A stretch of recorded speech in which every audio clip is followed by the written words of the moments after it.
হরে কৃষ্ণ, রাধে রাধে। নমস্কার বন্ধুরা, আমার চ্যানেলের নতুন আরেকটি ভিডিও দেখার জন্য আপনাদের সকলকে অনেক অনেক স্বাগত।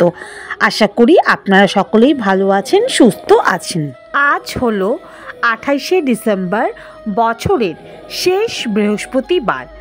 আর আজকের ভিডিওটির মাধ্যমে আপনারা জানতে পারবেন বছরের শেষ বৃহস্পতিবার আপনারা কি এমন কাজ করবেন যেটা করলে আপনাদের আগামী দিনগুলো সুখের হবে। নতুন বছরে আপনারা আপনাদের জীবন থেকে নানা রকম সমস্যাকে দূর করতে পারবেন। অর্থনৈতিক দিক থেকেও এবং শারীরিক দিক থেকেও আপনাদের সমস্ত রকম সমস্যার সমাধান পাবেন আজকের এই ভিডিওটির মাধ্যমে। তো চলুন বন্ধুরা, বেশি দেরি না করে আজকের ভিডিওটি শুরু করা যাক। আমাদের হিন্দু ধর্ম অনুসারে সপ্তাহের প্রতিটি দিন কোনো না কোনো দেবতাদের উদ্দেশ্যে নিবেদিত।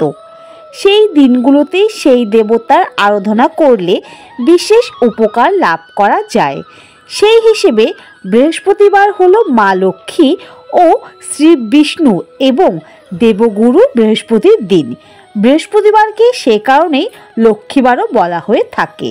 মা লক্ষ্মীর আরাধনার পাশাপাশি বৃহস্পতিবারে জন্মছকে বৃহস্পতির অবস্থান ভালো করার জন্য সঠিক পদক্ষেপ করলে তার উপযুক্ত ফল পাওয়া যায়।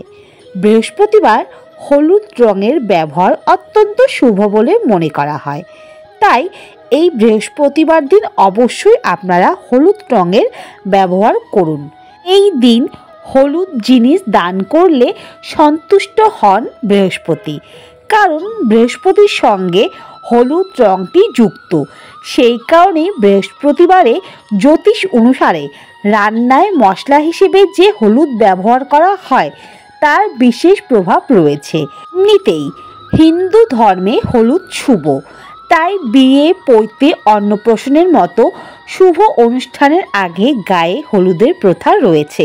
তাই বন্ধুরা, আপনারা বৃহস্পতিবার এই একটি কাজ অবশ্যই করবেন। হলুদ রং ব্যবহার করুন এবং হলুদ জিনিস দান করুন। বৃহস্পতিবার সকালে উঠে হলুদ জলে স্নান করুন। স্নানের জলে সামান্য হলুদ ফেলে দিন, সেই জলে স্নান করুন।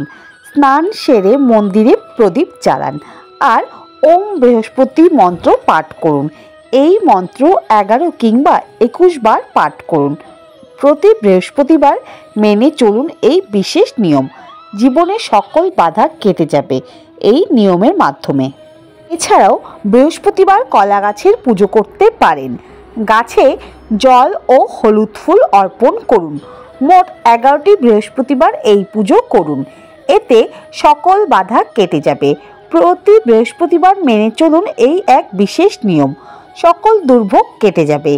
যে কোনো একটি উদ্দেশ্য নিয়ে এই পুজো করবেন, তবেই সফল হবেন।